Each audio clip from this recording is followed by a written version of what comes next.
Donc, ce qu'on va voir, c'est comment récupérer une seule tâche au sein de l'ensemble des tâches. Donc, on utilise évidemment Find, mais on a besoin de ça, c'est-à-dire de l'ID de la task. Sauf que lorsque vous regardez sur le logiciel, sur cette interface-là, vous voyez pas l'ID de la task. Je ne sais même pas si on peut le voir. Euh, Pop, pop, pop, pop. Non, non, il y a pas. Print task, send task, delete task. Je ne pense pas.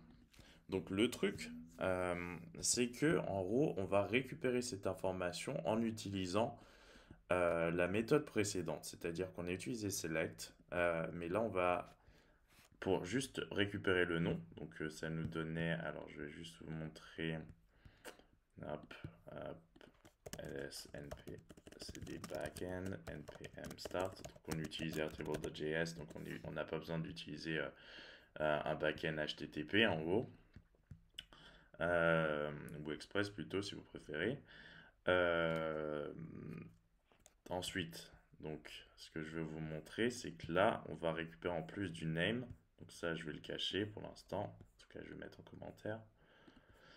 Euh, on va récupérer en plus du name, on va récupérer l'intégralité du record, donc de la tâche. Et là, vous allez voir des trucs. Donc, on a toutes les tâches. Donc, par exemple, on va s'intéresser à la tâche define functions, qui s'appelle comme ça en tout cas. Et vous pouvez voir que define function, elle a un ID.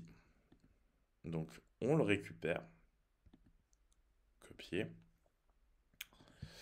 On peut le récupérer évidemment par programmation, hein. C'est-à-dire on peut mettre tout ça dans un tableau. Et ensuite, for each, et on récupère les informations. Et là, ce qu'on va faire, donc on enlève records parce qu'il y a trop d'infos, ça va être un peu brouillon.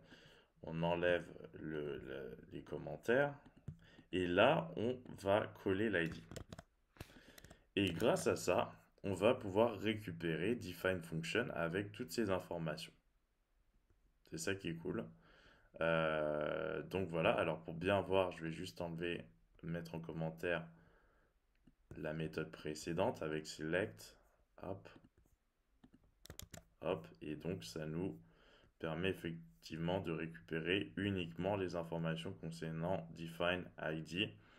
Donc voilà, vous avez la propriété row JSON, donc et voilà, et vous avez la propriété fields avec toutes les informations en JavaScript. Donc voilà. Soit vous décidez de transformer ça en JSON, soit vous voulez d'utiliser le format JSON, soit vous voulez utiliser le format JS. Donc c'est tranquille, donc on peut faire ça pour toutes les tâches. Et bientôt, on va arriver au moment où on va pouvoir nous-mêmes créer des tâches à partir de notre site internet. Euh, donc voilà, ça va être plutôt cool. Alors, c'est là en fait que va rentrer en jeu plutôt les fetch HTTP, puisque de notre front à notre back, on va pas pouvoir utiliser air.js, on va utiliser des requêtes HTTP qui vont passer des informations et donc tout ça va se faire de cette façon, mais on verra ça bien après à mon sens. Pour l'instant, on apprend juste à jouer avec airtable.js un peu, mais ça va être vraiment plus cool par la suite. Donc voilà pour cette vidéo.